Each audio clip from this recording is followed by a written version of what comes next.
নমস্কার। আমরা শুভম ঋষি মা শারদালয়ের পক্ষ থেকে আপনাদের সমস্ত দর্শক ও শ্রোতৃবৃন্দকে জানাই অভিনন্দন ও স্বাগত। আমাদের বিগত কয়েক কয়েক মাসের নানান প্রোগ্রামের মধ্য দিয়ে আমাদের এই ভার্চুয়াল মঞ্চ ব্যস্ত থেকেছে। আজ একটি বিশেষ দিন। আজ মাদার টেরেসার জন্মদিন। এই মাদার টেরেসার জন্মদিনে তার প্রতি আমাদের শ্রদ্ধার্ঘ্য। আজ কবি অতুল প্রসাদ সেনের প্রয়াণ দিবস। আজ সাহিত্যিক বিমল করের প্রয়াণ দিবস। সুতরাং সাহিত্যেরও একটি অন্যতম দিন হিসেবে আজকের এই দিনটিকে আমরা স্মরণ করি। আজকের এই ভার্চুয়াল মঞ্চে আমরা যাকে পেয়েছি আমাদের এই শুভ অপরাহ্নে, আমাদের ভার্চুয়াল মঞ্চে আমাদের বিশেষ অতিথি, আমরা যার কথা আজকে শুনব তিনি কিন্তু আজ বাংলা, ইংরেজি, হিন্দি এবং আরেকটি অন্য ভাষা নেপালি। মূলত তিনি নেপালি ভাষা সাহিত্যের অধ্যাপক, তিনি নেপালি কবি, তিনি গরুবাথান সরকারি কলেজের নেপালি বিভাগের অধ্যাপক। তার প্রকাশিত বই নেপালি কবিতা কো আরেক, তার একটি 2018 সালে প্রকাশিত বই তার রয়েছে। তিনি দার্জিলিং, কালিম্পং, মূলত পশ্চিমবঙ্গের পাহাড়ি অঞ্চলের বাসিন্দা এবং সেখানকার যেসব নেপালি ছাত্রছাত্রীরা রয়েছে তাদের তিনি পাঠদান করেন। তিনি কলেজের অধ্যাপক ডক্টর সোনম শেরপা। আপনাকে আমাদের ভার্চুয়াল মঞ্চে স্বাগত। আচ্ছা, নমস্কার। নমস্কার, আপনাকেও স্বাগত জানাইছি। হ্যাঁ, নমস্কার। নমস্কার। আচ্ছা, আপনাকেও নমস্কার। আপনি আমাদের এই অনুষ্ঠানে আপনাকে অভিনন্দন জানাই। আজকে আমাদের এই কবি অধ্যাপক ডক্টর সোনম শেরপা, তার টপিক, তার বিষয় হচ্ছে ভানুভক্ত ও রবীন্দ্রনাথ। এই ভানুভক্ত ও রবীন্দ্রনাথ বিষয়ে তিনি আজ বলবেন। মূলত তিনি নেপালি ভাষায় তার গবেষণার বিষয়, তার পড়ার বিষয়, কিন্তু তিনি মনে প্রাণে রবীন্দ্রনাথকেও ভালোবাসেন। আমরা জানি যে পাহাড় এবং জঙ্গলমহল, পাহাড়ের ভাষা সমতলের ভাষা যেন একাকার হয়ে যায়। আমাদের এই সম্প্রীতির বার্তা, আমাদের এই ভাষাগত একটা মেলবন্ধনের বিষয় নেপালি এবং বাঙালি। আমরা যারা বাঙালি তারা কেউ পাহাড়ে গিয়ে অধ্যাপনা করি, কোনো নেপালি অধ্যাপক তারা সমতলে এসে অধ্যাপনা করেন, পড়ান, গবেষণা করেন। এই মেলবন্ধন আমাদের ভ্রাতৃত্বের মেলবন্ধন। তাই ভানুভক্ত ও রবীন্দ্রনাথ এই বিষয়ে আজকে আমাদের বিশেষ অতিথি, কবি অধ্যাপক, গরুবাথান সরকারি কলেজ, ডক্টর সোনম শেরপা। আমরা জানি যে রবীন্দ্রনাথেরও অন্য একটি ছদ্মনাম ছিল ভানু সিংহ। কি অদ্ভুত না! নেপালি কবি, নেপালিদের মধ্যেও ছিলেন ভানুভক্ত আচার্য। তো স্যার, আপনাকে আমি প্রথমেই বলবো আমাদের এই স্টুডিওতে আপনাকে স্বাগত। এবং আপনার কাছে আমার প্রথম প্রশ্ন যে ভানুভক্তের পরিচয় দিন। ভানুভক্তের একটু পরিচয় আপনি আমাদের প্রথমেই জানান। আচ্ছা, আমার পক্ষ থেকে সবাইকে নমস্কার। এ সময়ে করোনা মহামারী চলছে সারা বিশ্বতে। আপনি আর আমি সবাই ঘরে থাকছি আর বাইরে যেতে পারি না। কেন বলছেন, মানে করোনা মহামারী চলছে আর একজন দুজন থেকে একটু দূরে থাকা মানে বলছে, সরকার বলছে আর সবাই আমিও ভাবছি।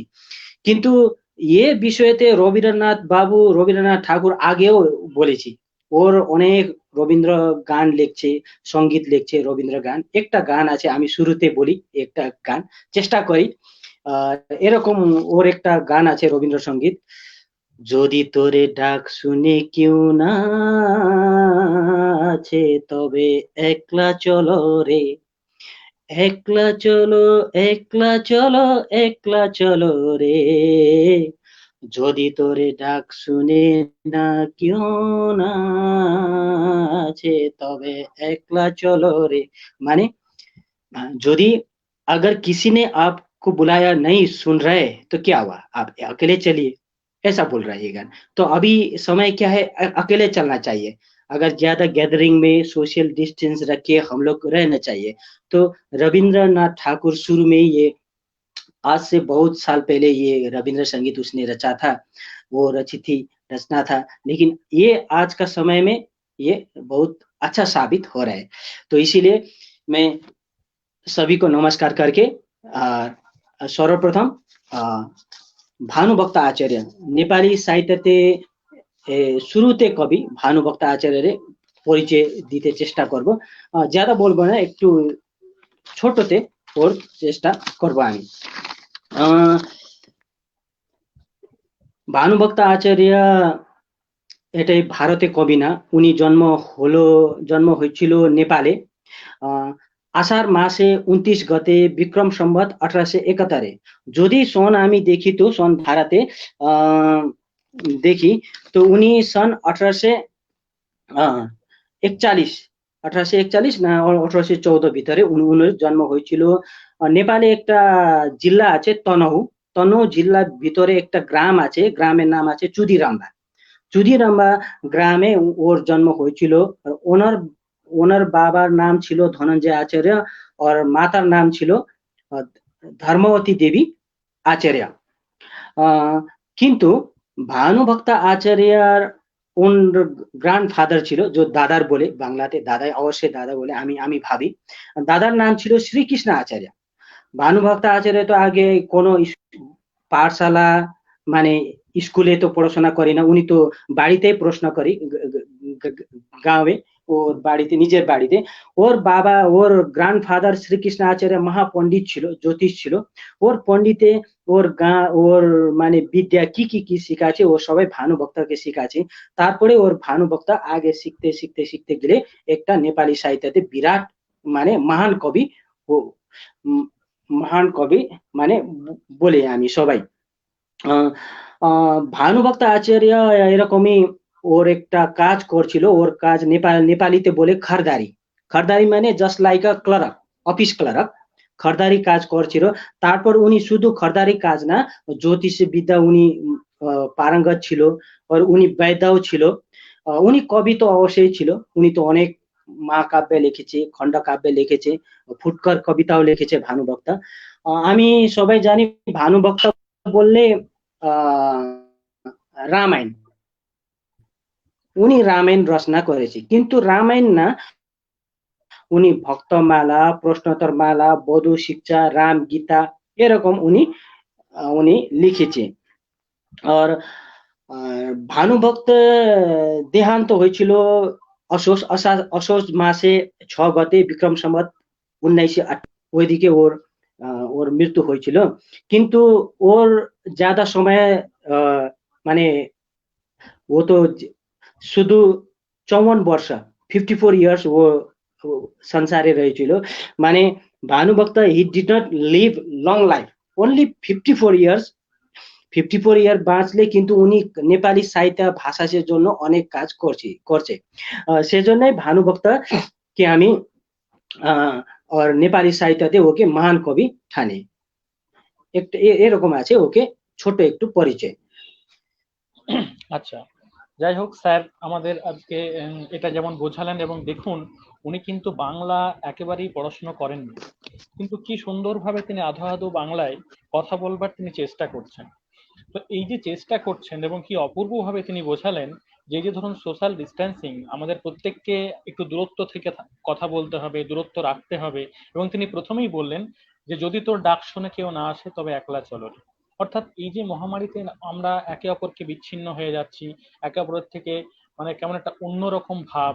সুতরাং এই যে অসাধারণভাবে তিনি রবীন্দ্র গানের মধ্য দিয়ে তার শ্রদ্ধাঞ্জলি নিবেদন করলেন, যদি তোর ডাক শুনে কেউ না আসে।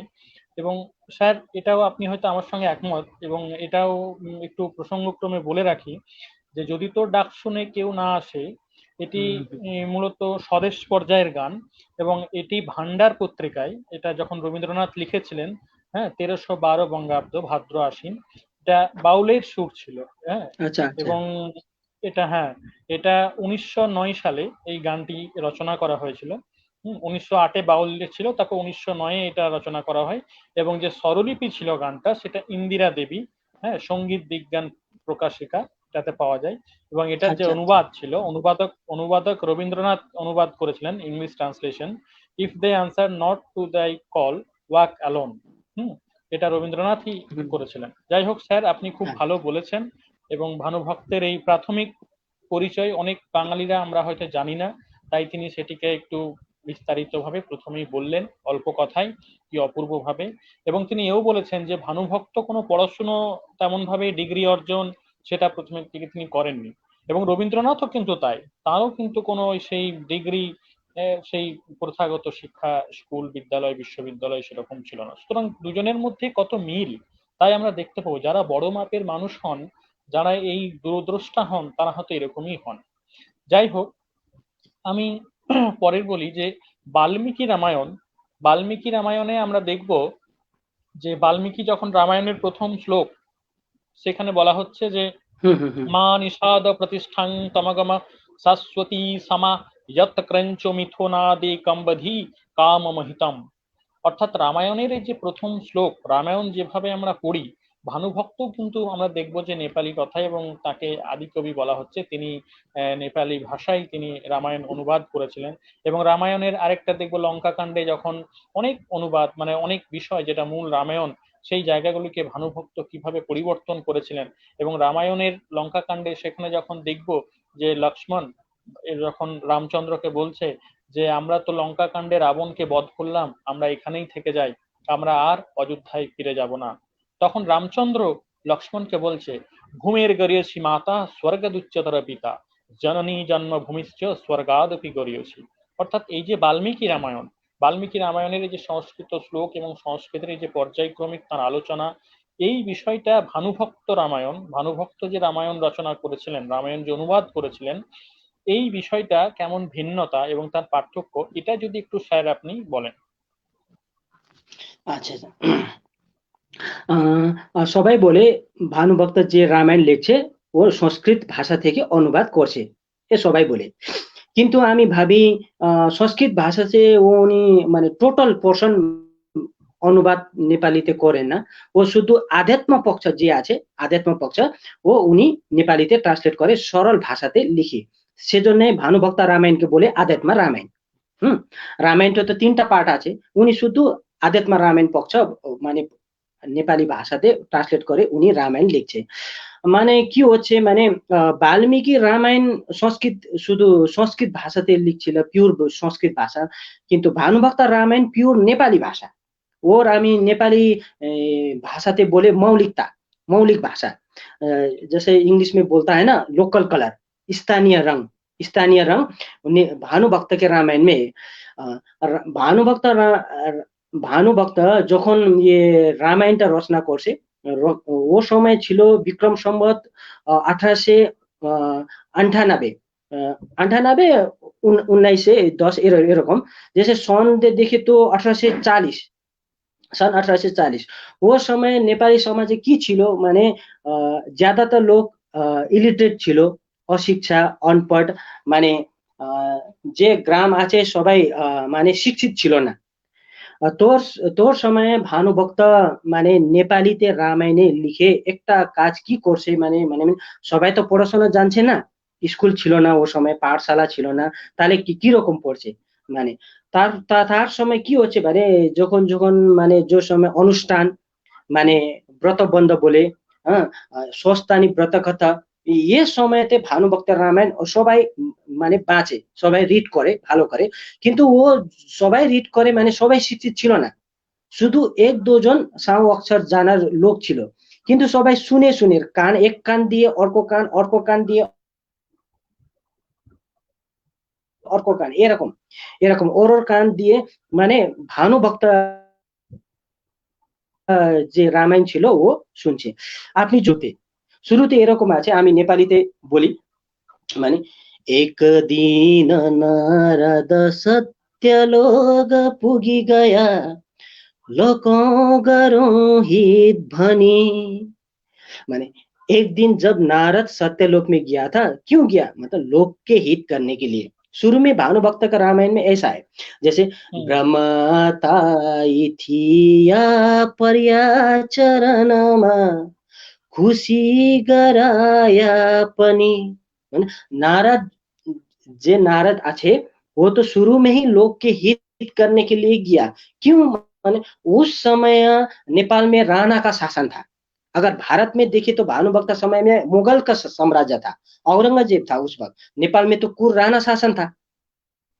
सब लोग माने राजा के शासन से त्राही त्राही होके रहते थे।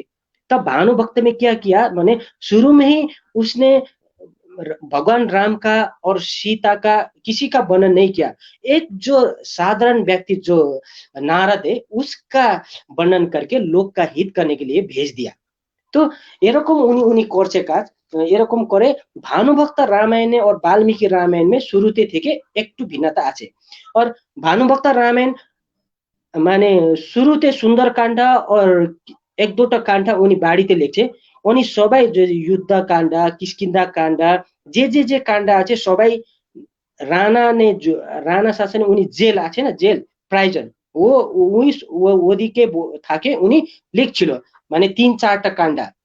তো ওর সময় উনি লিখছিলেন, কিন্তু जो भानुभक्त রামায়ণে মানে বাল্মীকি রামায়ণে একটা जो ফ্রগ বলে না, ভ্যাগুতা, ব্যাঘ্ত বাংলাতে কি বলে, মানে ব্যাং ব্যাং ব্যাং जो বলে না কুয়াতে যে থাকে, হুম। ওর হ্যাঁ। ভানুভক্ত जो বর্ণন করার জন্য নেপালি ভাষাতে করে, মানে ওকে ব্যক্ত লেখে। হ্যাঁ, और जैसे भाषा और सरल और सहज আছে, जैसे প্রভাবময় বলে, মানে ফ্লো মানে যে যে ব্যক্তি একবার ভানুভক্ত রামায়ণে শুনে, পড়ে না, পড়ে তো অন্য বাত, কিন্তু শুনে দূর থেকে যদি শুনে ওর কানে কিন্তু কোনোদিন উনি ভুলে না, ভালো করে আচ্ছা করে উনি ভানুভক্ত রামায়ণে শুনে। আমি এটা যে একদিন নারদ বলছি, আমি তো যখন পাঠশালায় ছিলাম, 3-4 ক্লাসে যখন আমি পড়ছিলাম, ও সময় আমি মানে ভানু জয়ন্তীতে রামায়ণ পড়ছিলাম। তো এ সময় আমি ভালো করে ইয়াদ করি কি ওর ওর ভানুভক্ত রামায়ণে ছিল কি কিরকম আছে। মানে ভানুভক্ত রামায়ণের টোটাল বাল্মীকি রামায়ণে কত শ্লোক আছে আমি জানি না, কিন্তু ভানুভক্ত রামায়ণের টোটাল শ্লোক আছে 4308। और স্বর্গ বলে স্বর্গ আছে 39।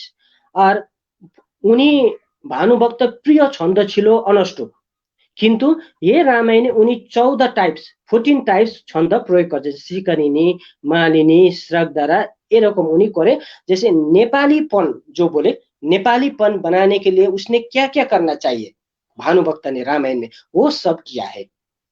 সেজন্য ভানুভক্ত রামায়ণে বাল্মীকি রামায়ণে একটু মানে আলাদা আছে, একটু ভিন্নতা আছে। আচ্ছা, যাই হোক স্যার, আপনাকে অনেক ধন্যবাদ। দেখুন, উনি বাংলা জানেন না, বাংলা বলতে পারেন না, কিন্তু কি সুন্দর, মানে পারেন না আমি এটা বলবো না, ওনার সুন্দর তো বলার না স্যার, চেষ্টা, চেষ্টা করছি। উনি বলার প্রচেষ্টা, এবং উনি জানেন যে আমাদের দর্শক ও শ্রোতৃবৃন্দর মধ্যে বেশিরভাগই যেহেতু বাঙালি, তাই তিনি কি সুন্দরভাবে বাংলাটাকে বলার, ওনার যে নিজের ভেতর থেকে একটা চেষ্টা, যে হ্যাঁ তিনি বলছেন, এটাই কিন্তু যথেষ্ট। আমরা কতজন নেপালি ভাষায় কথা বলতে পারবো, কিন্তু তার যে প্রচেষ্টা, তিনি যে এই গবেষণা করেছেন, তিনি তাঁর যে এই এই শ্রমসাধ্য একটি কাজ, এটিকে আমরা কুর্নিশ জানাই।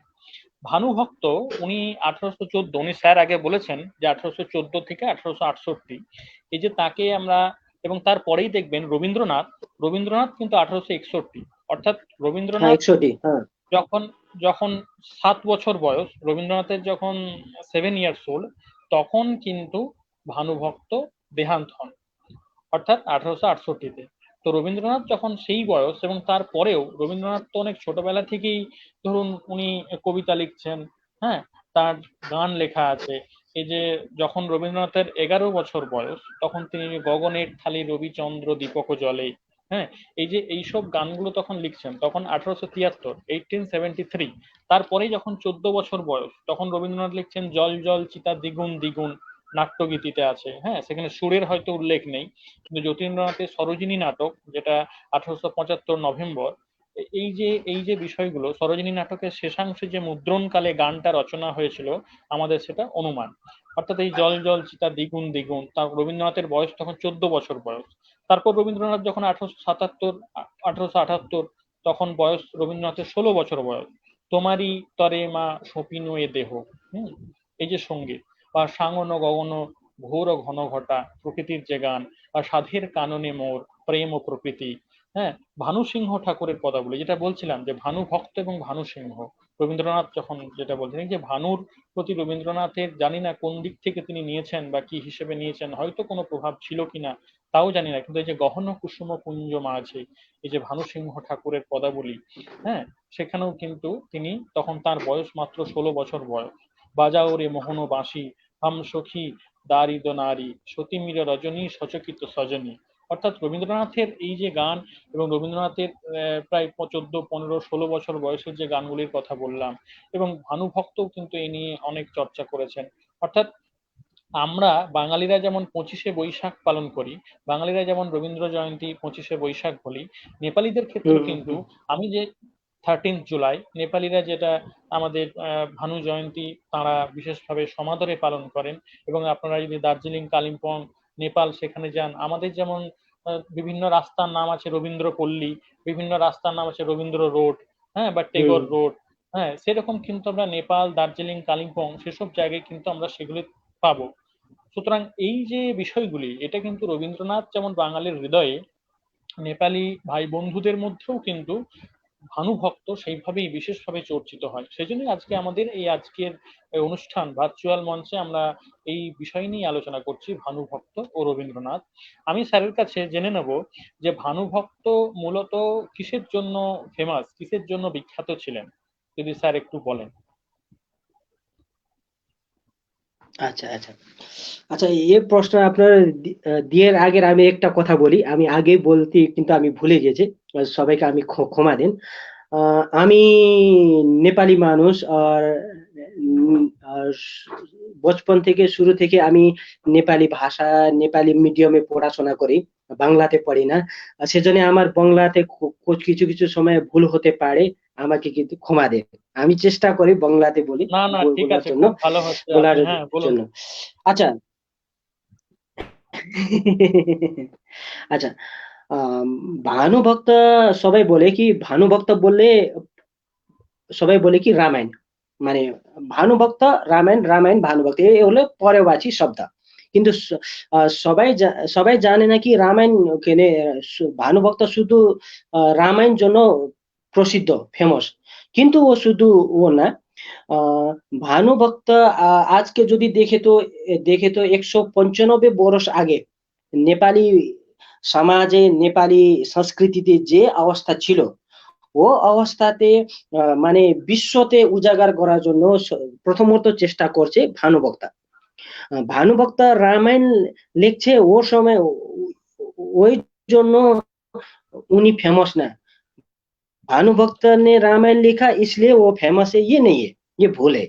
अ, भानुभक्त ने अवश्य रामायण लिखा है, रामायण लिखा है, और सबने रामायण के बारे में चर्चा भी किया है। और नेपाली में सर्वप्रथम, नेपाली नहीं, शायद हो सकता है भारत में ही यही रामायण का जो आध्यात्म पक्ष का उल्था करने और नेपाल देश में सर्वप्रथम भानुभक्त आचार्य था। लेकिन भानुभक्त आचार्य ने उसके बाद क्या क्या किया बोल के, ये हम अगर अगर देखेंगे तो हम लोग, সবাই বলে কি ভানুভক্ত শুধু কবি ছিল না, উনি তো জ্যোতিষ ছিল, পণ্ডিত ছিল, বৈদ্য ছিল। এর সময় ওর কে বহু আয়ামিক ব্যক্তিত্ব ছিল। আপনি বলছিলেন কি রবীন্দ্র বাবু যখন 7 বছর ছেলে ছিল, যখন বাচ্চা ছিল, ওর সময় উনি অনেক কবিতা লিখছে। ভানুভক্ত ওরকমই ছিল। উনি যখন 10 বছরের ছিল, তার সময় ব্রতবন্ধ করার পরে উনি, ওর সময় তো কাশি ছিল প্রধান পাটন মুখ্য কেন্দ্র ভারতে, बनारस। ওর সময় ভানুভক্ত সংস্কৃত অধ্যয়ন করার জন্য কাশি আসছিলাম। ওর সময় একটা মানে ব্যক্তি অননোন পার্সনে ভানুভক্তকে কি পরিচয় শুনলাম কি আপনি কে। তো আমি নেপালিতে বলে ওকে বটুয়া বটুয়া বলে, মানে যে রাস্তাতে চলে ভানুভক্ত সঙ্গে যোগাযোগ হয়ে গেছে, তো বলে কি আপনি পরিচয় কি।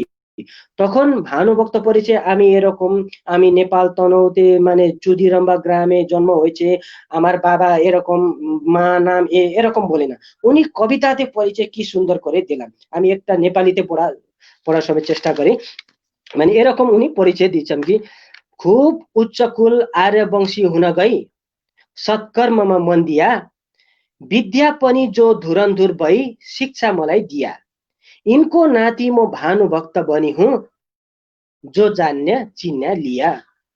যখন ও বটুয়া ওকে প্রশ্ন করছে কি আপনি কে, তখন উনি বলছেন কি এক সময় এক নেপালে এক কুল আর্যবংশী ছিল, ওর একটা মানে একটা পণ্ডিত ছিল, একটা ওর ব্যক্তি, ওর পণ্ডিত মানে শ্রীকৃষ্ণ আচার্য, ওর পণ্ডিতে আমি নাতি, আমার নাম ভানুভক্ত আচার্য, এরকম উনি মানে ও আপনার পরিচয় দিচ্ছিলেন।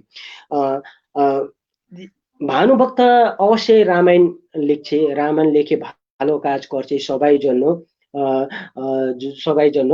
আর কিন্তু ভানুভক্ত রামায়ণে লেখার জন্য কিন্তু রবীন্দ্রনাথ টেগোরে যেরকম ফেমাস পাইছে, যেরকম উনি প্রসিদ্ধ হয়েছে, ওর সময় ওরকমই ভানুভক্ত প্রসিদ্ধ হয় নাই। আহ ভানুভক্ত কিন্তু রামায়ণ জন্য নেপালিতে যে বিশ্বতে কোনা কোনাতে মানে গ্রাম গ্রামে, जैसे ভারতে তো অনেক স্টেট আছে, অনেক জেলা আছে, অনেক গ্রাম আছে, ওর গ্রামে যার যার সঙ্গে নেপালিতে নেপালি লোক আছে, ওর নেপালিতে লোকে আমি নেপালি ভাষাতে বলে একীকরণ, एक सूत्र माने वन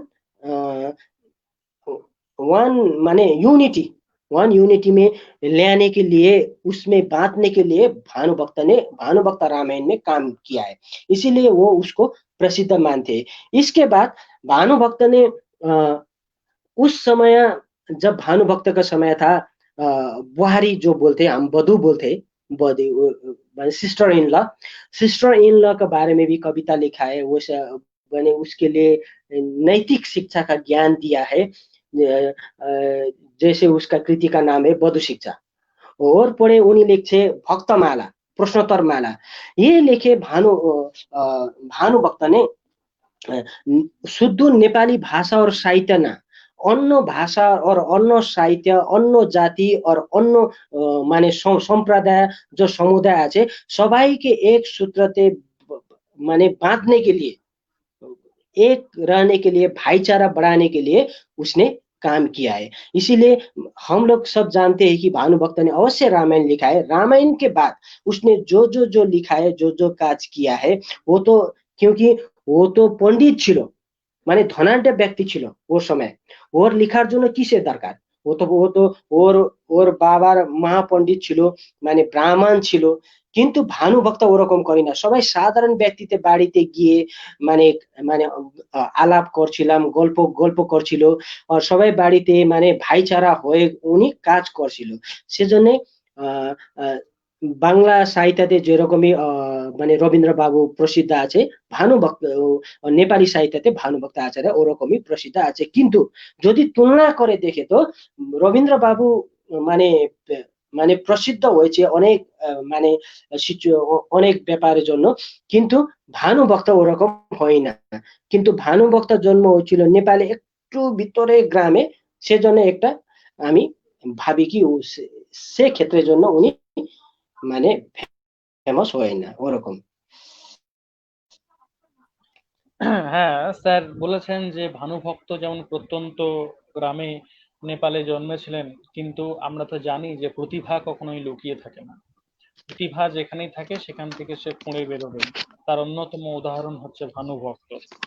আমরা জানি রবীন্দ্রনাথ যেমন তিলোত্তমা শহরীতে, জোড়াসাঁকো, কলকাতা, কিন্তু রবীন্দ্রনাথও এসেছিলেন বীরভূমের সেই শান্তিনিকেতনে, সেই গ্রামেই এসেছিলেন।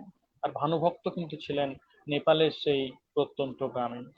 সুতরাং এই যে রবীন্দ্রনাথ বলছেন যে দাও ফিরেছে অরণ্য লহ এ নগর, এই কাঠ ইট চুন সুরকির নগর তিনি নিতে বলছেন, কিন্তু ভানুভক্ত প্রত্যন্ত স্যার যেটা বললেন যে প্রত্যন্ত গ্রামে ছিলেন, তারপর তিনি বিখ্যাত হয়েছিলেন নিজেকে সেইভাবে পড়াশোনার মধ্য দিয়ে। ইনি সংস্কৃত সাহিত্যের অগাধ পাণ্ডিত্য, সংস্কৃত সাহিত্যের বিপুল সাহিত্য সম্ভার এবং বিপুল পড়াশোনা ছিল ভানুভক্তের, যার জন্য তিনি মূল বিভিন্ন সংস্কৃত গ্রন্থের যেমন অনুবাদ করেছেন, মূলত তিনি প্রথমেই রামায়ণকে বেছে নিয়েছিলেন। আমরা দেখব রবীন্দ্রনাথ যখন বলেন, স্যার দেখুন কি সুন্দর বাংলা তিনি বলার চেষ্টা করছেন, যে কোন আলোতে প্রাণের প্রদীপ জ্বালিয়ে তুমি ধরায় আসো, সাধক ওগো প্রেমিক ওগো, পাগল ওগো ধরায় আসো। এই অকুল সংসারে দুঃখ আঘাত তোমার প্রাণে বিনা ঝঙ্কারে, ঘোর বিপদ মাঝে কোন জননীর মুখে হাসি দেখিয়া হাসো, তুমি কাহার সন্ধানে সকল সুখে আগুন জেলে বেড়াও কে জানে, এমন ব্যাকুল করে কে তোমারে কাঁদায় যারে ভালোবাসে, তোমার ভাবনা কিছু নাই, কে যে তোমার সাথের সাথী ভাবি মনে তাই, তুমি মরণ ভুলে কোন অনন্ত প্রাণ সাগরে আনন্দে ভাসো, কোন আলোতে প্রাণের প্রদীপ জ্বালিয়ে তুমি ধরাই আসো। অর্থাৎ এই যে ধরাই আসো, রবীন্দ্রনাথের এই ভাবনা, রবীন্দ্রনাথের এই চিন্তা, ভানুভক্ত তার নানান কবিতার মধ্য দিয়ে তিনি ব্যক্ত করেছেন, তিনি বলেছেন। বা আমরা রবীন্দ্রনাথের আরেকটি কবিতা এবং গান সেখানেও দেখবো, যেটি মূলত ও জোনাকি কি সুখে ওই ডানা দুটি মেলেছ, আধার সাঁচে বনের মাঝে উল্লাসে প্রাণ ঢেলেছ, তুমি নও তো সূর্য নও তো চন্দ্র, তোমার তাই বলে কি কম আনন্দ, তুমি আপন জীবন পূর্ণ করে আপন আলো জ্বেলেছ, তোমার যা আছে তা তোমার আছে, তুমি নও বলিনি কারো কাছে, তোমার অন্তরে যে শক্তি আছে তারই আদেশ ফেলেছ, তুমি আধার বাঁধন ছাড়িয়ে ওঠো, তুমি ছোট হয়ে নও গো ছোট, জগতে যেথায় যত আলো সবাই আপন করে ফেলেছ, ও জোনাকি কি সুখে ওই ডানা দুটি মেলেছ। অর্থাৎ রবীন্দ্রনাথের এই ভাবনা, রবীন্দ্রনাথের এই চিন্তন, রবীন্দ্রনাথকে বুঝতে গেলে বড় মাপের কবি, বড় মাপের চিন্তা, বড় মাপের অনুভব, বড় মাপের উপলব্ধিকে বুঝতে গেলে আমরা উপলব্ধি করতে পারি কিন্তু অনুভব করতে পারি না। এই বড় মাপের অনুভব অনুভূতিকে বুঝতে গেলে নিজের মন, নিজের প্রাণ, নিজের ব্যক্ত করার ক্ষমতা এবং নিজের চিন্তনকেও কিন্তু সেই বড় মাপেরই হতে হয়। রবীন্দ্রনাথ যখন বলেন যে উপকার করিব মনে করিলেই উপকার করা হয় না, উপকার করিবার অধিকার থাকা চাই, যাহারা বড় তাহারা ছোটর অপকার অতি সহজেই করিতে পারে, কিন্তু ছোটর উপকার করিতে হইলে ছোট হইতে হবে, সমান হইতে হবে, ছোটর সমান হইতে হইবে। অর্থাৎ এই যে রবীন্দ্রনাথের চিন্তন, শুধু বড় মাপের মাথা দিয়ে আমি ছোটর উপকার করতে পারবো না, মাথাটা তোমার বড় থাক কিন্তু তোমাকে ছোটর সমান নাপতে হবে, তোমাকে বলতে হবে, তোমাকে বুঝতে হবে।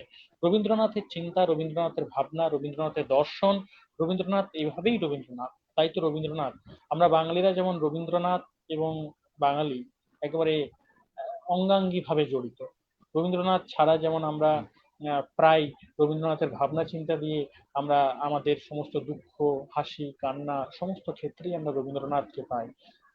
তাই যার কেউ নেই তার ভগবান আছেন, আর যার ভগবানও নেই তার আছেন রবীন্দ্রনাথ। তাই স্যারকে বলি যে রবীন্দ্রনাথ যেমন বললাম, তেমন ভানুভক্ত আচার্য, এই যে আহ, যিনি গ্রাস কাটার ছিলেন, ঘাসি, এই ভানুভক্ত আচার্য তিনি ব্রাহ্মণ, এবং এই যে ঘাসি, এই সম্বন্ধটা, এই সম্পর্কটা যদি স্যার একটু বলেন। আচ্ছা আচ্ছা আচ্ছা স্যার, আপনি একটু ভালো প্রশ্ন করেছি। আহ, আহ, সবাই বলে কি ভানুভক্ত আর ঘাসিতে সম্বন্ধ কি, মানে ঘাসি কি, মানে গ্রাস কাটার যে করে, ঘাস যে কাটে ওর ব্যক্তিত্ব বলে ঘাসি, ঘাসি। কিন্তু ভানুভক্ত, সবাই বলছে কি ঘাসি প্রেরণার জন্য উনি অনেক কৃতি রচনা করেছে। মানে মানে ঘাসিকে, তাহলে ঘাসি কি শুধু ঘাসির জন্য, ঘাসিকে দেখলে ঘাসিকে বুঝলে উনি মানে কৃতি লিখেছে, এ আছে। সবাই বলে কি এক সময় আমি ডুয়ার্সে যে জলপাইগুড়ি আছে, ওখানে সেমিনারে গেছিলাম। ওই সময় সেমিনার করার সময় সবাই বলছিল কি ঘাসিকে ও গার্ল না বয়, মানে he is a girl or man. হ্যাঁ, তারপরে আমি বলি ঘাসি একটা মানে he is not a girl, he is a man, একটা ম্যান ছিল। উনি যখন সকাল হয়ে তারপর মানে আপনার যে ঘাস কাটার জন্য উনি মানে ফরেস্টে যাচ্ছিলাম, তারপর ঘাস কাটার জন্য ঘাস কাটে নিয়ে আয়ে উনি ও সময় তো जैसे নেপালে তো নুন जो সল্ট সল্ট আছে না, সল্ট সময় অনেক ক্রাইসিস ছিল ও সময়। আর পয়সা সবাইকে ছিল না, মানে টাকা টাকা ছিল না তো সময় ব্যক্তি কি করছিল মানে নুন और पैसा মানে ঘাস और पैसा এরকম মানে বাটার সিস্টেম করে মানে আপনি আপনার परिवार के वो समय वो सबाई अपने परिवार के अच्छा से गुजारा करने के लिए वो करता था।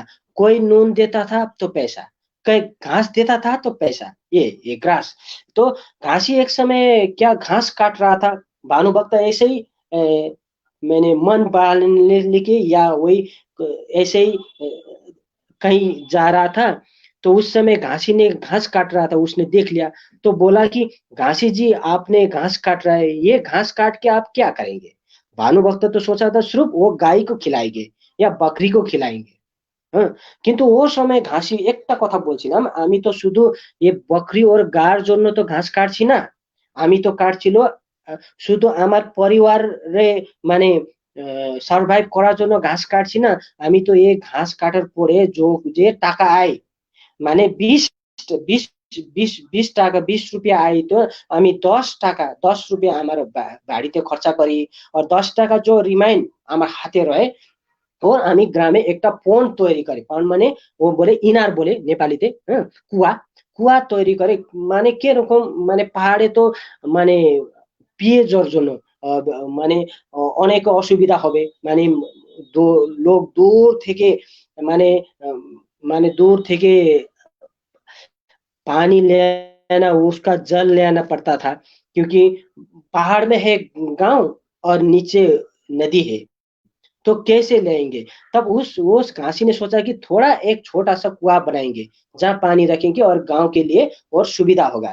तब तब भानुभक्त ने सोचा अरे मैं तो बड़ा घर का हूँ, मैं तो एक पंडित हूँ, मेरे पास तो पैसा भी है, तो मैं ये पैसा रख के क्या करूंगा। अगर कोई लोग के लिए मानवता के लिए और लोग के हित के लिए अगर छोटा सा भी काम करना अगर मैंने नहीं कर सका तो आदमी होके क्या फायदा, आदमी होने के क्या मूल्य। তখন ভানুভক্তা একটা কবিতা রচনা করেছে, ও কবিতা আমি একটু পড়ি, হ্যাঁ স্যার, নেপালিতে। एक कविताতে शीर्षक আছে घाँसी। भानु लेख्छिले भर जन्म घाँसतिर मनदी धन कमायो, नाम केही रहोस् पछि भनेर कुवा खनायो। ये नेपाली में लिखा है, इसीलिए मैं भी नेपाली में पढ़ रहा हूँ। घाँसी दरिद्र घरको तर बुद्धि कस्तो, म भानु भक्त भइकन आज यस्तो। मेरो इनार न त सत्तल पाटी केही छन्, जे धन र चिजहरू छन् घरभित्र नै छन्। त्यस घाँसीले कसरी आज दिएछ अर्थी, धिक्कार हो मक नबस्नु नराखी कीर्ति। মানে ঘাসি একটু ছোট্ট ব্যক্তি, তারপর উনি তো অনেক লোকের ভালোবাসার জন্য অনেক কাজ করছে। তাই আমি তো পণ্ডিত, আমার কাছে তো অনেক টাকা আছে, তাই আমি কেন করি না। তারপর আমি মানে ভানুভক্ত বলছি কি ধিক্কার হোর মক ন বস্তু না রাখি কীর্তি, যদি আমার একটা কৃতি না হয় তো তার আমার মানুষ হয়ে কি কি মতলব, মানে কি সার। তখনই বলছি কি সবাই ঘাসি প্রেরণা নিয়ে ভানুভক্ত রামায়ণে নেপালি ভাষাতে উঠা করছে, মানে অনুবাদ করছে এ বলছে। সেজন্য ভানুভক্ত আর ঘাসিতে বলে তো একটা ভালোবাসা একটা মানে সূত্র মানে সম্বন্ধ আছে। যদি घासी ना হয় তারপর তো বলছে কি লোক যদি घासी नहीं अगर नहीं हुआ था, अगर घासी नहीं होगा तो भानुभक्त रामायण भी रचना नहीं करता था, ऐसा है संबंध। দেখুন উনি কি সুন্দর বললেন। হ্যাঁ, এই যে ঘাসি বিষয়টি অনুপ্রেরণা, অনুপ্রেরণার সোর্স অফ ইন্সপিরেশন, এটার মাধ্যমে তো আমরা সবাই সবকিছু চলে থাকি বা করে থাকি, কবিরাও করেন আমরাও করি। তাই এই যে ভানুভক্ত কিভাবে কবি হয়ে উঠলেন এবং ভানুভক্তের কবি হয়ে ওঠা এবং এই যে ঘাসি সম্পর্কে তার বক্তব্য, এবং যারা গবেষণা করছেন, যারা কবিতা রচনা করছেন, যারা পড়াচ্ছেন, যারা শিক্ষক, যারা অধ্যাপক, তাদের যে মত এবং তারা কি ভেবেছেন, এটা তো বাংলা সাহিত্যেও আছে। তাই সেক্ষেত্রে রবীন্দ্রনাথ যে কবিতা লিখেছেন, কবি হয়ে উঠছেন, কবির কবি হয়ে ওঠা, এগুলিও আমরা জানি। এবং যেহেতু আমাদের আজকের বক্তা তিনি নেপালি সাহিত্যের উপরই গবেষণা করেছেন, যার পড়াশুনো, যার শিক্ষা দীক্ষা, যার জ্ঞান চর্চা, যার পাঠদান, মূল ভাষাই কিন্তু নেপালি, এবং যার মূল কেন্দ্রবিন্দু অন্যতম কবি যেটা নেপালির রবীন্দ্রনাথ, তিনি হচ্ছেন ভানুভক্ত। তো এই যে ভানুভক্তের কথা যেটা আমি আগেই বললাম, যে ভানু সিংহ, হ্যাঁ, যেটা রবীন্দ্রনাথ প্রায় 16 বছর বয়সে লিখছেন, ভানু সিংহের পদাবলী সেখানে কয়েকটি ছত্র: গহন কুসুম কুঞ্জ মাঝে মৃদুল মধুর বংশী বাজে, বিসরি ত্রাস লোক লাজে সজনি আও আওলো, ইনহ চারু নীল বাস হৃদয় প্রণয় কুসুম রাস, হরিণ নেত্রে বিমল হাস কুঞ্জ বন মে আওলো, ঢালে কুসুম সৌরভ ভার ঢালে বিহগ সুরভ সার, ঢালে ইন্দু অমৃত ধার বিমল রজত ভাতিরে, মন্দ মন্দ ভৃঙ্গ ভঞ্জে অযুত কুসুম কুঞ্জে কুঞ্জে, ফুটিল সজনি পুঞ্জে পুঞ্জে, বকুল জুথি জাতিরে, দেখল সখী শ্যাম রায়, নয়নে প্রেমে উথল যায়, মধুর বদন অমৃত সদন চন্দ্রমায় নিন্দিছে, আব আব সজনি বৃন্দ হীরব সখী শ্রী গোবিন্দ, শ্যামক পদারবিন্দ ভানু সিংহ বন্দিছে। অর্থাৎ এই যে ভানু সিংহ, ভানু সিংহ বন্দিছে, এই ভানুভক্ত নিয়ে আমরা চর্চা করছি, ভানুভক্ত এবং ভানুভক্ত রবীন্দ্রনাথ, এবং ভানুভক্ত ও রবীন্দ্রনাথ। সুতরাং আমার স্যারের কাছে পরের প্রশ্ন, যে রবীন্দ্রনাথ যেমন আমাদের সাহিত্যে নোবেল পেয়েছিলেন, রবীন্দ্রনাথের রচনা করা জাতীয় সঙ্গীত, আমরা যেমন জনগণ মন জাতীয় সঙ্গীত আমাদের দেশের এবং পার্শ্ববর্তী দেশ বাংলাদেশের আমার সোনার বাংলা আমি তোমায় ভালোবাসি, তাঁদেরও জাতীয় সঙ্গীত। সুতরাং একজন কবি যিনি জাতীয় সঙ্গীত লিখছেন, যাকে বলা হচ্ছে বিশ্বকবি, যাকে কেউ বলছেন গুরুদেব, যাকে আশ্রম প্রাঙ্গণে শান্তিনিকেতনের আশ্রম, যাকে তার নানান এরকম উপন্যাস, কবিতা, হ্যাঁ, তার নাটক, কোন ছত্রে তিনি বিরাজ করেননি। সুতরাং মূলত তিনি গীতিকার, মূলত তিনি রোমান্টিক কবি, তিনি মূলত কবি, গীতি কবি। তো আমরা ভানুভক্তের কি কোনো উপনাম বা ভানুভক্তের কোনো উপাধি কি পাই স্যার?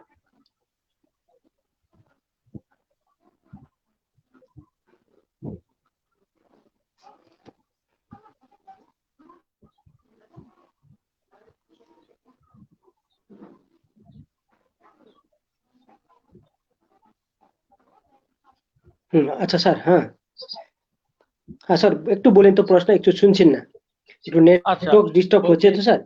আচ্ছা হ্যাঁ বলেন তো বলছি স্যার। যে, হ্যাঁ, যে রবীন্দ্রনাথ, যেমন রবীন্দ্রনাথ বিভিন্ন, রবীন্দ্রনাথ দুটো দেশের জাতীয় সঙ্গীত রচনা করেছিলেন, আমাদের দেশের জাতীয় সঙ্গীত, হ্যাঁ, বা পার্শ্ববর্তী বাংলাদেশের জাতীয় সঙ্গীত আমার সোনার বাংলা আমি তোমায় ভালোবাসি।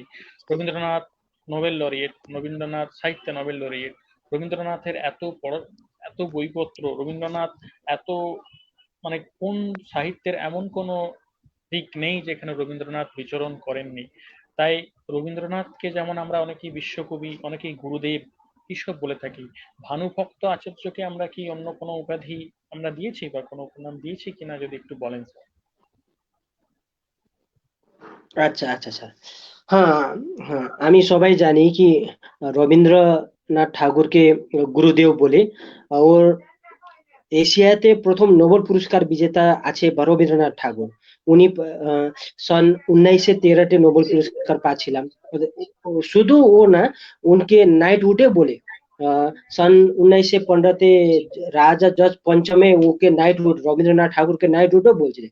কিন্তু ভানুভক্ত আচার্য যদি দেখি তো ওকে শুধু একটা উপাধি আছে, ও উপাধিতে নেপালি সাহিত্যে উনি প্রসিদ্ধ। একটা উপাধি আছে, ও উপাধি আছে আদি কবি। আদি মানে শুরু, শুরুতে কবি। হুম। কিন্তু ভানুভক্ত আচার্য যে আদি আদি কবি আছে, ও কোনো ব্যক্তি, কোনো মানে সরকার, মানে এরকম দিয়ে না, কিন্তু ও দিচ্ছে রাষ্ট্রাতে উপাধি দিচ্ছে কি ভানুভক্ত কি বলে, কি ভানুভক্ত আচার্যকে আমি সবাই জানি কি আদি কবি ভানুভক্ত আচার্য। আদি মানে শুরু। কিন্তু নেপালি সাহিত্যে দেখি তো ভানুভক্ত আছে প্রাথমিক কালে কবি। প্রাথমিক কাল, মাধ্যমিক কাল, আধুনিক কাল যে আছে, উনি আছে প্রাথমিক কালে কবি। নেপালি সাহিত্যে প্রাথমিক কালে 3 চরণ আছে। হ্যাঁ, রাম ভক্তি ধারা, কৃষ্ণ ভক্তি ধারা और निर्गुण भक्ति धारा। ভানুভক্ত আছে রাম ভক্তি ধারাতে প্রথম ওর কেন্দ্রীয় কবি। হ্যাঁ, ও সময় কিন্তু ভানুভক্ত আগে নেপালি সাহিত্যে অনেক কবি ছিল, জাস্ট লাইক রবীন্দ্র, মানে ইন্দিরস, बसन्त शर्मा, यदुनाथ पोखरेल ये भावे ये नामे অনেক নেপালি কবি ছিল, কিন্তু ভানুভক্তকে বলে আদি কবি। কেন আদি কবি বলছে ভানুভক্তকে? এটা একটু প্রশ্ন আছে, প্রশ্ন উঠতে পারে। কিন্তু আদি কবি মানে শুরুতে কবি, ভানুভক্ত আগে তো ছিল অনেক কবি। মানে আদি কবি মানে কি নেপালি ভাষা ও সাহিত্যতে ভানুভক্তার আগে কোনো কবি এরকম কাজ করছে না কি কি जिसके माध्यम से, जिसके लिए हम लोग उसके जो काव्य और साहित्य का जो ज्ञान है, जो रस है, हम अच्छा से समझ पाए। सरल नेपाली भाषा में, सरल नेपाली लहज में, सहज भाषा में कोई भी ज्ञान, अगर कोई भी साहित्य पढ़ने के लिए किसने पहले काम किया बोले, हम लोग सब बोलते हैं कि भानुभक्त ने। इसीलिए भानुभक्त को आदि कवि बोलता था। हाँ, अवश्य रवीन्द्रनाथ ठाकुर हामी सबै जाने भारत भक्तेर राष्ट्रगान जनगण मन, শুধু রাষ্ট্রগান না, উনি তো বাংলাদেশের রাষ্ট্রীয় গীত আমার সোনার বাংলাও লিখছে, হ্যাঁ, রবীন্দ্র বাবু। কিন্তু ভানুভক্ত ওটা মানে গান গান লেখে না, লেখে না। আমি যদি আমি একটু রিসার্চ করে দেখি তো রবীন্দ্রনাথ টেগোর 2002 से 30 से অধিক গান তৈরি করছে, কিন্তু ভানুভক্ত তো কোনো গান সান লেখে না। কিন্তু অনেক ওর ছোট্ট কবিতা আছে, নেপালিতে বলে কি ফুটকর কবিতা, বালাজু বর্ণন, হ্যাঁ, কান্তিপুরী অমরাবতী নগরী, চপলা অবলাहरू, হ্যাঁ, এরকম উনি অনেক কবিতা লিখছে। ও কবিতাতে কিন্তু সবাই মানে অনেক নেপালি বন্ধুরা, নেপালি সাহিত্যের যে নেপালি মানুষ আছে ওর অনেক কবিতাতে গীত তৈরি করছে। আমি একটা গীত গায়ে একটু চেষ্টা করি নেপালি ভাষাতে, হ্যাঁ স্যার, একটু চেষ্টা করি। এরকম আছে, सबला अबलाहरू एक सुरमा गुनुके सरीको फुलली शिरमा। মানে অমরাবতী কান্তিপুরী নগরী মানে প্রেজেন্ট ডে যে কাঠমান্ডু, যে কাঠমান্ডু আছে, ভানুভক্ত এক সময় মানে কাঠমান্ডু ঘোরার জন্য আসছিলাম, তবে উনি দেখলাম কি অনেক লাইট, মানে কাঠমান্ডু কিরকম সুন্দর, সে সময় উনি এ কবিতা রচনা করছিলাম এরকম। चबला अबलाहरू एक सुरमा गुनुके सरीको फुलली शिरमा हिँडन सकिली गान ओखरी अमरावती कान्तिपुरी नगरी। এরকম আছে স্যার। খুব সুন্দর স্যার, খুব সুন্দরভাবে উনি বললেন এবং বোঝাচ্ছেন। আমাদের এই আলোচনা পর্ব ভীষণ আমাদের আশা করি দর্শক ও শ্রোতৃবৃন্দ ভীষণ উম, উপভোগ করছেন বিষয়টি। এবং আমরা দেখব যে রবীন্দ্রনাথ যেমন তার কবিতা বিভিন্ন ভাষায়, অসংখ্য ভাষায়, দেশি বিদেশি বিভিন্ন ভাষায় অনুবাদ করা হয়েছে। যেমন আমরা জানি যে নিষ্ফল কামনা মানুষের, যে সেখানে বাংলায় যখন বলা হচ্ছে যে রবি অস্ত যায় অরণ্যেতে অন্ধকার আকাশেতে আলো সন্ধ্যা নত আঁখি ধীরে আসে কবির পশ্চাতে।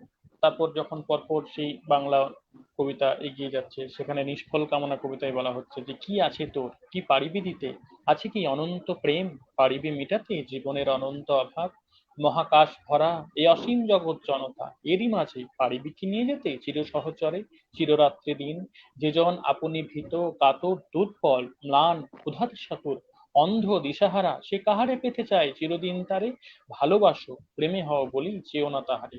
এই যে কবিতা যখন মানসিক কাব্যগ্রন্থ, তখন নিষ্ফল কামনা সেখানে যখন অনুবাদ করা হচ্ছে যে सूरज डूब रहा है, वन में अंधकार है, आकाश में प्रकाश, संध्या आंखें झुकाए हुए धीरे धीरे दिन के पीछे चल रही है, बिछुड़ने के विषाद से शांत संध्या बातास, कौन जाने वही है रहा है कि नहीं। मैं अपने दोनों हाथों में तुम्हारे हाथ लेकर प्यासे नयनों में तुम्हारे आंखों के भीतर झांक रहा हूँ, खोज रहा हूँ कि तुम कहाँ हो तुम, जो सुधा तुम में प्रच्छन्न है, कहाँ है वो, जिस प्रकार अंधेरे शांत गगन में स्वर्ग का आलोकमय असीम रहस्य विजन तारिकाओं में झिलमिलाता है, इसी प्रकार आत्मा की रहस्य शिप झिलमिलाती है इन नयनों की निबिड़ तिमिर तल में, तुम्हारे मुख पर छाए हुए करुण शांति के तल में, तुम्हें कहाँ पाऊं। इसी के इसी के लेकर है ये रोना धोना। तो ये जो रविंद्रनाथ जो अनुवाद कर रहे हैं, रविंद्रनाथ का कविता जो हिंदी में भी अनुवाद हो रहा है, যেমন আমরা জানি যে দুই পাখি রবীন্দ্রনাথের বিখ্যাত কবিতা, সেই দুই পাখি কবিতা যখন সাহিত্য একাডেমি থেকে অনুবাদ করা হচ্ছে, সেখানে সেই অনুবাদটার নাম হয়ে যাচ্ছে হিন্দিতে दो पंछी, सोने के पिंजरे में था पिंजरे का पंछी और वन का पंछी था वन में, जाने कैसे एक बार दोनों का मिलन हो गया, कौन जाने विधाता के मन में क्या था। वन के पंछी ने कहा, भाई पिंजरे के पंछी, हम दोनों मिलकर वन में चले। पिंजरे का पंछी बोला, भाई वन पाखी आओ आओ, हम आराम से पिंजरे में रहे। वन के पंछी ने कहा, नहीं, मैं अपने आप को बांधने नहीं दूंगा। पिंजरे के पंछी ने पूछा, मगर मैं बाहर कैसे निकलूं। बाहर बैठा बैठा वन का पंछी वन के तमाम गीत गा रहा है और पिंजरे का पंछी अपने रटी रटाए बातें दोहरा रहा है। एक की भाषा के दूसरे की भाषा से मेल नहीं। वन का पंछी कहता है, भाई पिंजरे के पंछी, तनिक वन का गान तो गाओ। पिंजरे का पंछी कहता है, तुम पिंजरे का संगीत सीख लो। वन का पंछी कहता है, ना, मैं सिखाए पढ़ाए गीत नहीं गाना चाहता। पिंजरे का पंछी कहता है, भला मैं जंगली गीत कैसे गा सकता हूँ। वन का पंछी कहता है, आकाश गहरा नीला है, उसमें कहीं कोई बाधा नहीं है। पिंजरे का पंछी कहता है, पिंजरे की परिपाटी कैसे घिरी हुई है चारों तरफ से। वन का पंछी कहता है, अपने आप को बादलों के हवाले कर दो। पिंजरे का पंछी कहता है, सीमित करो अपने को सुख से भरे हुए एकांत में। वन का पंछी कहता है, नहीं, मैं वहां उड़ूंगा कैसे। पिंजरे का पंछी कहता है, हाय, बादलों में बैठने का ठौर कहाँ है। इस तरह दोनों एक दूसरे को चाहते तो है, किंतु पास पास नहीं आ पाते। पिंजरे की तिनियों में से एक दूसरे की चोंच छू छू कर रह जाते हैं, चुपचाप एक दूसरे को टुकुर टुकुर देखते हैं, एक दूसरे को समझ नहीं है, ना अपने मन की बात समझा पाते हैं। दोनों अलग अलग रेने फड़फड़ाते हैं, कातर ठोकर कहते हैं, पास आओ। वन का पंछी कहता है, नहीं, कौन जाने कब पिंजरे की खिड़की बंद कर दी जाए। पिंजरे के पंछी कहता है, हाय, मुझ में उड़ने की शक्ति नहीं। ये बांग्ला कविता सोनार तोरी दुई पाखी और हिंदी में अनुवाद किया गया है दो पंछी सोने की नाव। तो सर, मेरा इसके बाद आपके पास ये प्रश्न है कि भानुभक्त की रचना नेपाली साहित्य का संपद है, तो भानुभक्त की रचना ट्रांसलेशन, ये अनुवाद क्या क्या मतलब भावना है, और अनुवाद की बारे में थोड़ा आप अगर बताइएगा भानुभक्त की लिटरेचर।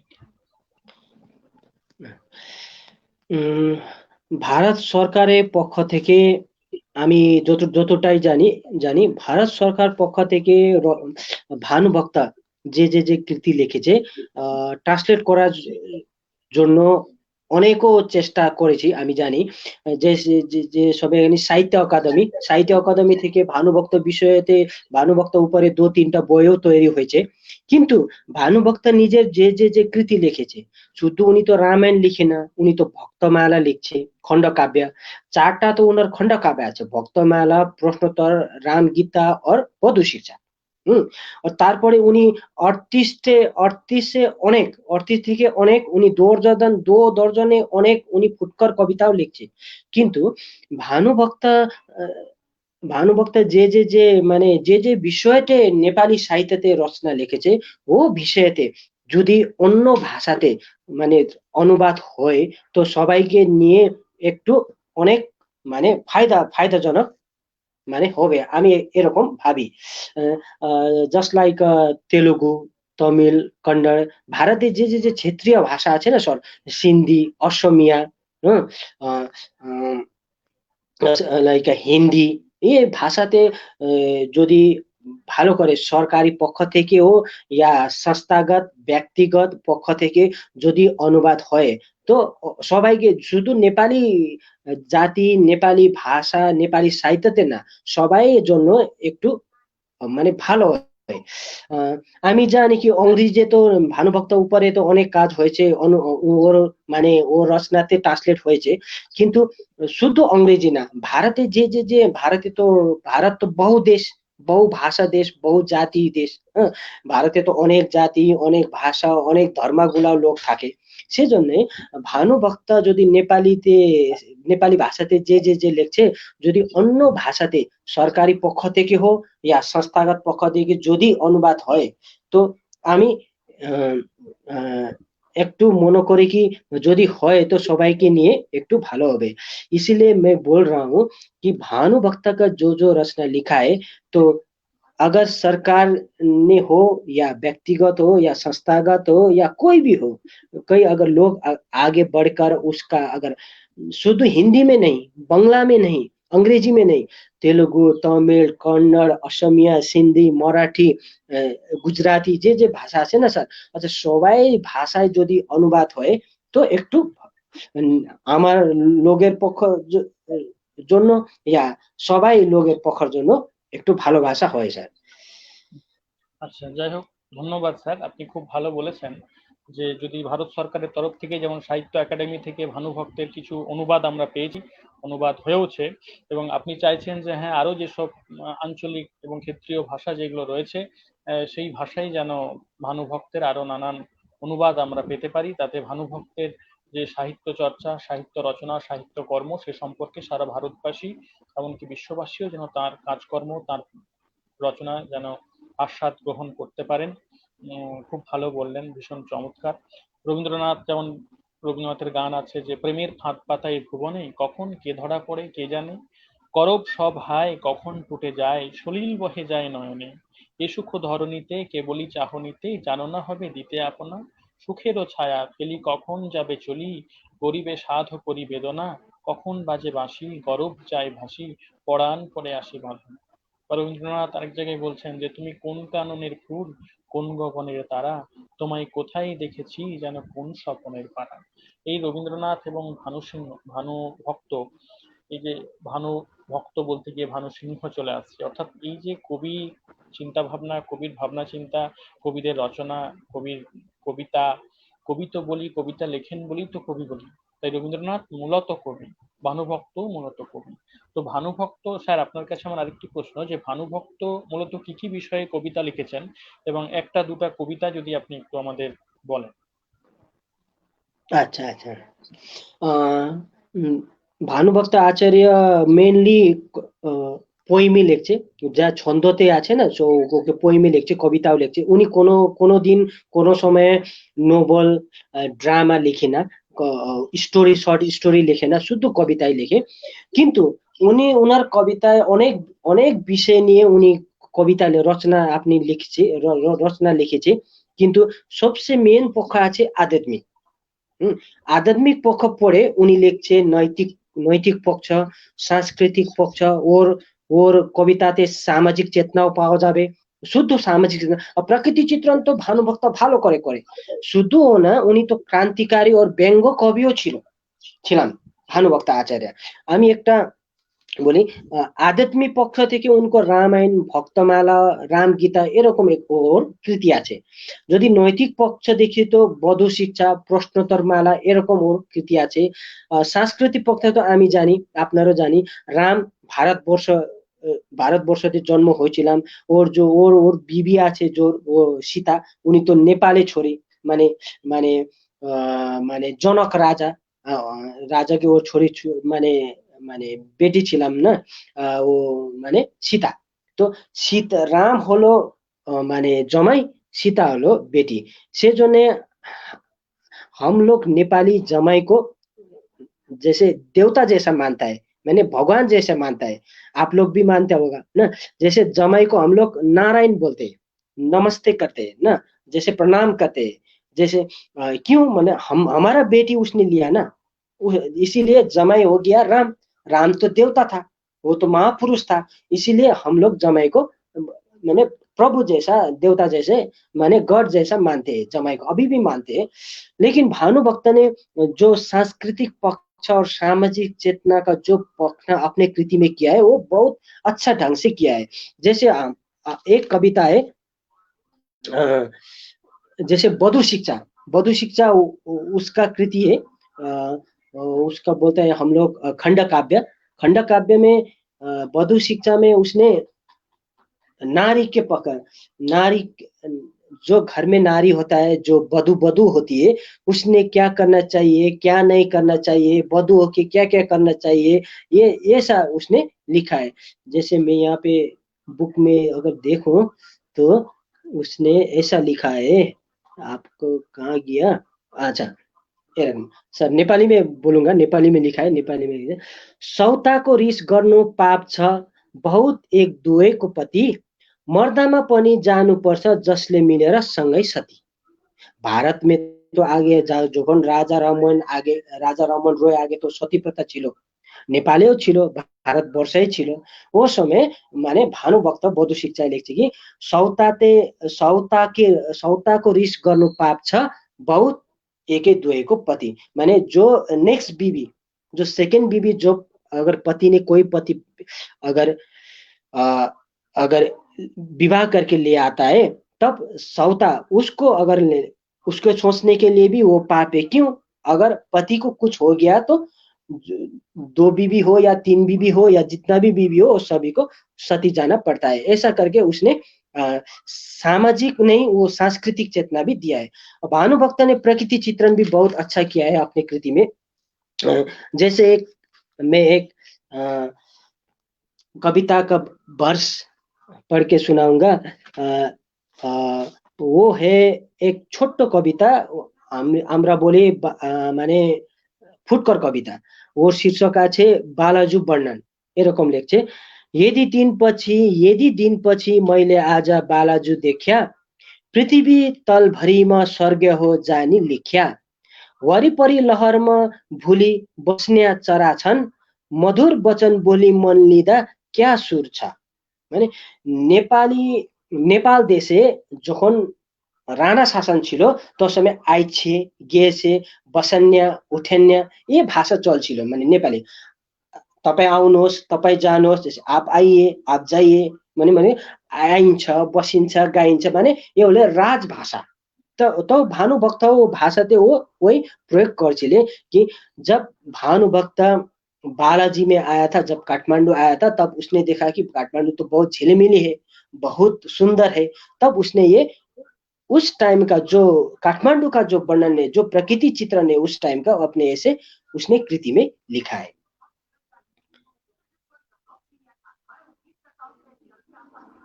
যাই হোক স্যার, আপনাকে অনেক ধন্যবাদ। আপনি এইভাবে বললেন, উনি বুঝিয়েছেন যে কিভাবে সেই কবিতা এবং কবিতার ভাবার্থ বা ব্যাখ্যা, কিরকম ভাষা এবং সেই ভাষার কিরকম পরিবর্তন এখন ভানুভক্ত কি ধরনের সেই রচনা করেছিলেন।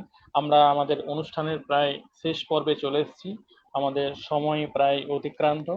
তো স্যারকে বলবো যে স্যার, আপনার অন্তিম শেষ যে বিষয়, যে আপনি আপনার নেপালি ভাষায় যদি রবীন্দ্রনাথ সম্পর্কে, রবীন্দ্রনাথের গান, সে বিষয়ে যদি কিছু বলেন এবং আপনার কথা। না স্যার, রবীন্দ্রনাথ ঠাকুর অনেক রবীন্দ্রসঙ্গীত, রবীন্দ্র সাহিত্য আছে, ওর রবীন্দ্র গানও লিখছে। কিন্তু ও তো আমি পারি না, কিন্তু একটা আমি চেষ্টা করব।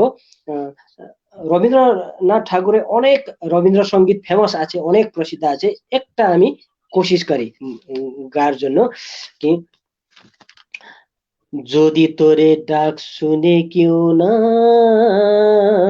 আছে, তবে একলা চলো রে, যদি তোরে ডাক শুনে কেউ না আছে, তবে একলা চলো রে, একলা চলো একলা চলো একলা চলো রে, যদি তোরে ডাক শুনে কেউ না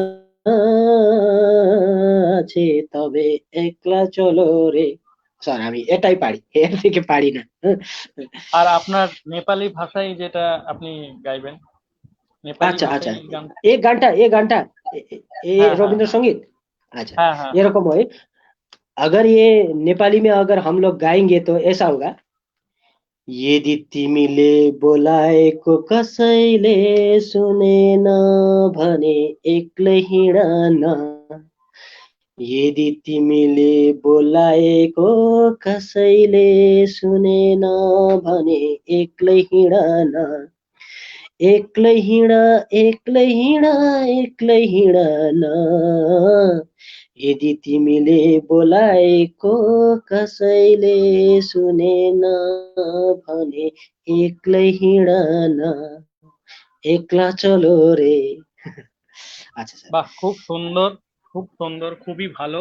দেখুন, যারা দর্শক শ্রোতৃবৃন্দ আছেন, এত এত আমাদের দর্শকবৃন্দ, তারা দেখছেন যে কি সুন্দর, কি অপূর্বভাবে আমাদের এই কবি অধ্যাপক ডক্টর সোনম শেরপা মহাশয় তিনি কি সুন্দরভাবে এই ভানুভক্তের বিষয়টিকে তুলে ধরলেন এবং তার নিজের বিষয় সম্পর্কে জানা এবং তার নিজের ভাবনা চিন্তা ভানুভক্ত এবং রবীন্দ্রনাথ সম্পর্কে, বাঙালি এবং বাংলা সাহিত্য, বাংলার প্রাণ, বাংলার কবি রবীন্দ্রনাথ এবং নেপালি ভাষার যে অন্যতম কবি, বিশেষ কবি ভানুভক্তের এই চর্চা তিনি আমাদের এই ভার্চুয়াল মঞ্চে করলেন। এবং স্যার, আপনি কি সুন্দর গান গাইলেন, নেপালি ভাষায় গান করলেন, যদি তোর ডাক শুনে কেউ না আসে। স্বামী বিবেকানন্দ বলেছিলেন যে music is the highest art. সঙ্গীত হচ্ছে সবচেয়ে বৃহৎ শিল্প। তো সেই বিষয়টিকে কি সুন্দরভাবে উপস্থাপন করেছেন। আশা করি আপনাদের উপাদেয় এবং উপভোগ করেছেন।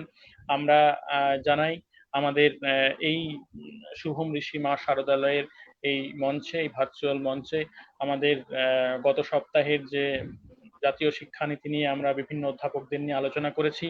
আমাদের আর তাছাড়া আরো অন্যান্য আলোচনাও হয়েছে।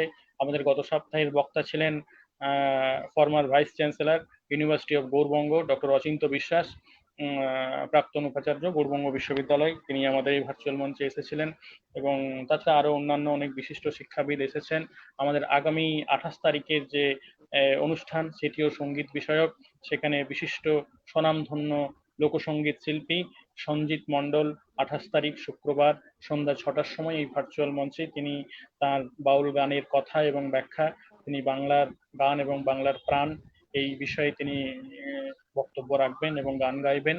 তাছাড়া আমরা 1 September police day corona warriors এই বিষয়ে আমাদের বিশিষ্ট পুলিশ আধিকারিক সেখানে উপস্থিত থাকবেন।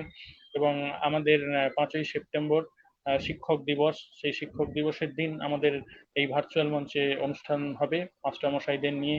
সেখানে আমাদের তুলনামূলক সাহিত্য বিভাগ, comparative literature department, Jadavpur university professor doctor Sumit Kumar Barua এবং school inspector Raghunathpur 2 block Purulia school inspector Biswanath babu, তারা উপস্থিত থাকবেন। আমাদের আগামী কয়েকদিনের অনুষ্ঠান আপনাদের জানালাম।